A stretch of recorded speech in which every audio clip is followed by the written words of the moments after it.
There is a specific thrill when you first meet someone and everything clicks.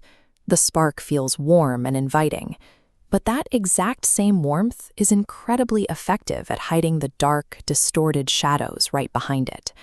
In the first 30 days of dating, your brain is flooded with dopamine and oxytocin.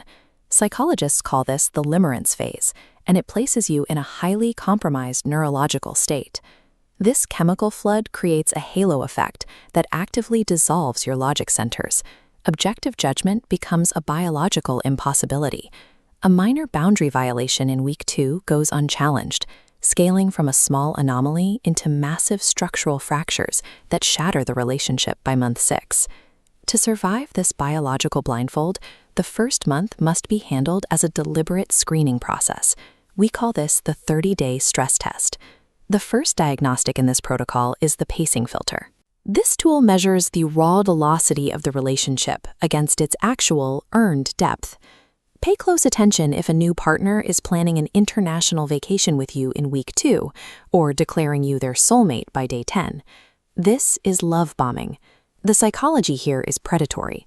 A love bomber is infatuated with the abstract idea of a perfect partner, not the reality of who you actually are. That kind of sprint guarantees a sudden, violent crash. To counteract this, deploy the autonomy filter. Offer a minor no. Decline a proposed date time because you are busy, or respectfully disagree on a minor topic. Watch closely for the failure conditions. If they react to this minor friction with guilt-tripping, passive aggression, or visible frustration, the test has triggered an alert. This reaction is rarely about the scheduled date or the specific disagreement. It is a psychological probe. They are testing exactly how far they can bend your boundaries. Extreme early intensity and immediate boundary pushing are the earliest, most dangerous symptoms of a need for control. Next is the reality filter. This diagnostic looks for the friction between grand verbal declarations and grounded, measurable actions. This visual calendar highlights the problem. Notice how sweeping, abstract promises hover up top, while the daily squares below remain empty. This breadcrumbing seed maintains access to your life without occupying your schedule, creating a one-sided situationship. We transition from that to the stability filter. Everyone is supposedly on their best behavior during the first 30 days, so this is the time to rigorously audit their emotional baseline. Notice if a tiny misunderstanding triggers a punitive 3-day silent treatment. Conversely, watch out if a simple compliment leads to inappropriate, over-the-top emotional dumping. If their emotional pendulum swings violently during the absolute lowest stakes phase of dating, it reveals a systemic lack of emotional maturity required to survive real-world adversity. The final and most predictive diagnostic is the accountability filter. This focuses entirely on their X-factor narrative. Listen carefully to how they categorize their past breakups. You are actively scanning for the trope where every single X is described as crazy or solely responsible for the failure.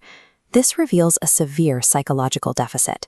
It shows an absolute inability to engage in self-reflection or take ownership of their own toxic behavioral patterns. An individual who systematically refuses to acknowledge their role in past relational destruction will inevitably cast you as the villain in their next cycle. A pristine, victimhood-only history is the strongest guarantee of a toxic future. Historical accountability is your ultimate failsafe. Treating the first 30 days as a race to secure a partner usually results in missed data and ignored warnings. Success in this window looks like a completed intelligence report, an objective set of facts used to protect your long-term peace. You cannot trust your dopamine-soaked brain to see reality right now. You can, however, wholly trust the empirical results of these 5 stress tests. Surviving the first month requires choosing objective truth over the chemical spark. Look back at your own history. Which of these specific filters did you fail to deploy in your past heartbreak? Tell me your story in the comments.